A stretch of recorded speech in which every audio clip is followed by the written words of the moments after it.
Hello everyone. सो आज के video में हम म्यूचुअल फंड्स के बारे में बात करेंगे। सो म्यूचुअल फंड्स के बारे में बात करते समय एक चीज़ देखने लायक है कि म्यूचुअल फंड में स्कैम होता है क्या। इसके बारे में मैंने बहुत रिसर्च कर की। बहुत से वीडियोस अवेलेबल है यूट्यूब पे। इंफॉर्मेशन भी अवेलेबल है कि ऐसे कोई स्कैम होता है क्या, किस तरीके से ये स्कैम होता है। मैं आपको एक एग्जांपल भी देने जा रहा हूँ, मेरा खुद का है। सो आपको डिसाइड करने का है कि ये स्कैम है या नहीं है। ये चीज़ आपके साथ हुई है नहीं हुई है, you have to go and check it with your own statements, mutual fund statement. So let's begin with this.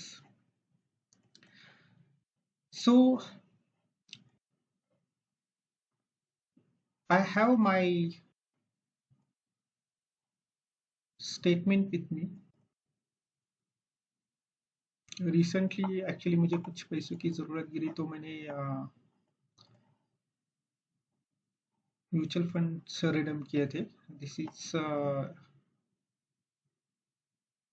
one of the mutual fund which I was having. So Nippon India redemption.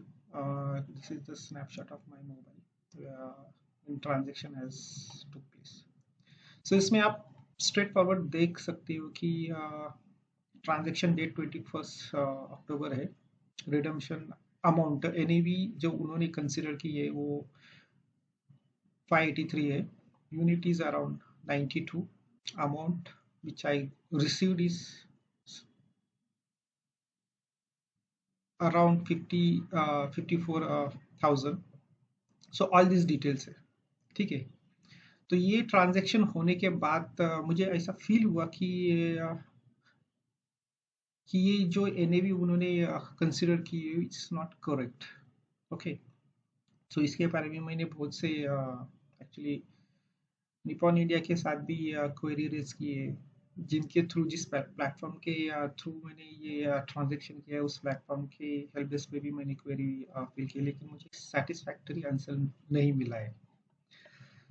तो हम देखेंगे अभी क्या क्या हुआ है actually इधर। So this is Nippon India banking and financial services. So will search growth plan. Okay. So will just go to see कि उनके एनएवी है क्या, आज तक कैसे बढ़ी है। So this graph shows कि how the NAV has changed with respect to time, ठीक है। So basically मेरा ट्रांजेक्शन डेट है 21 अक्टूबर। Okay. So just we'll see कि 21 October NAV was around 634 rupees, बराबर। तो ये NAV मुझे क्यों नहीं मिली, ये सिंपल क्वेश्चन है जिसका अभी तक मुझे जवाब नहीं मिला है, ठीक है। अगर आप डिफरेंस जानना चाहोगे तो इट्स समवेयर अराउंड, मैं आपके सामने देखता हूँ। 31 अक्टूबर एनएवी 634 थी, माइनस मुझे जो मिली है वो 583। So there is a difference of 51 rupees per unit। Okay. Unit मेरे अप्रोक्सीमेटली 100 थे मोटा मोटी। So its amount comes to 5,000 rupees। Imagine करो 5,000 रुपीज, ये 100 यूनिट का है। अगर मेरे 1000 यूनिट होते तो 50,000 का डिफरेंस होता, 10,000 होते तो 5 लाख का डिफरेंस होता, 1 लाख होते तो 50 लाख का डिफरेंस होता।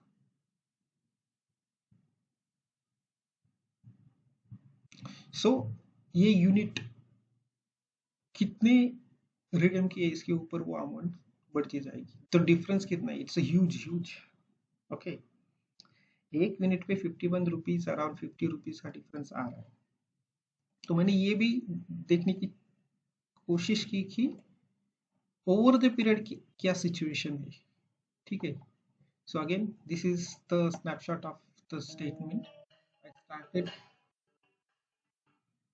I started this fund somewhere around in January 16th. 5,000 रुपये इन्वेस्ट कर रहा था।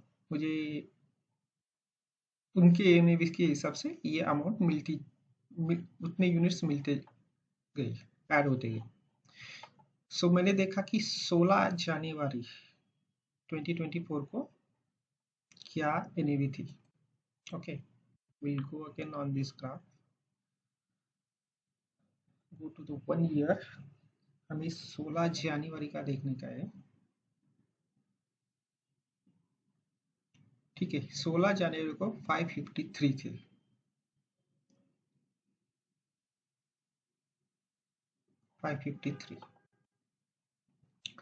मुझे एनवी मिली 511। आप बोलोगे कि कम एनवी मिली तो यूनिट ज्यादा मिलेगी। No problem. ठीक, इशू हियर क्या है कि इनके हिसाब से 512 थी एनवी, जो 21 अक्टूबर तक 584 हुई। यानी कितने का डिफरेंस आया एनएवी में? हम वापस कैलकुलेटर पे जाएंगे।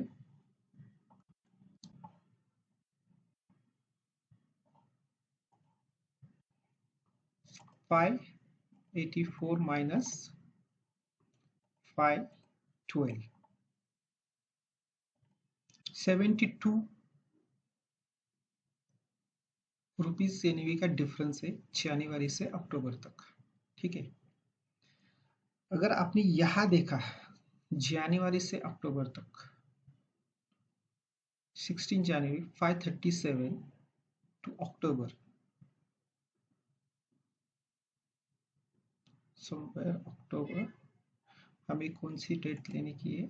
21।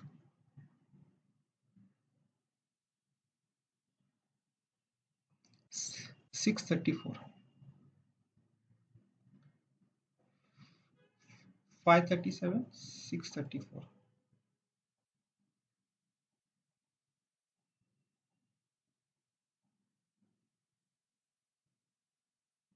553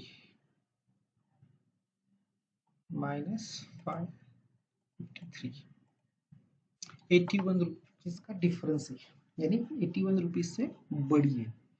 लेकिन जब हम कैलकुलेट करते हैं इस एनईवी से हिसाब से, तो हमें वो इंक्रीमेंट नहीं मिलती। वो जो भी इंक्रीज हुई है over the period of time,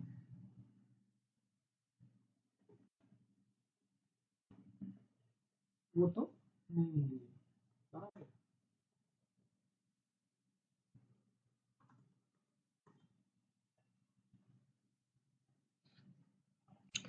सो ये है। नाउ मेरी आपसे रिक्वेस्ट है सबसे कि आप जाके देखिए कि आपके स्टेटमेंट के साथ ये हुआ है क्या।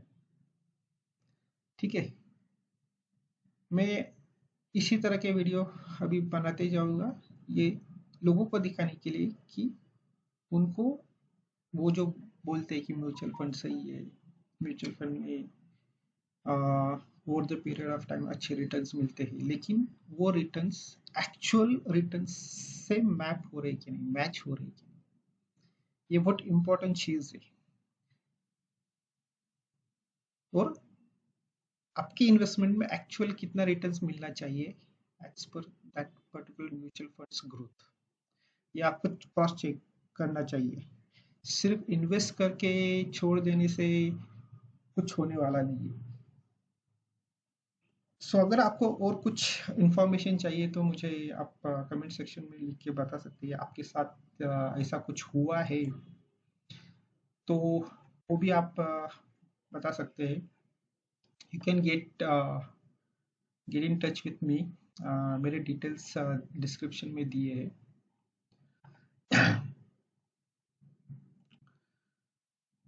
Let's see. I will again going to do some research and with another mutual fund house also. This is before actually closing ending this video, I just want to show कि मैंने एक query भी raise की थी जिसका अभी तक कुछ reply नहीं आया है मुझे. Let's hope for the best. Thanks everyone for watching this video. See you soon.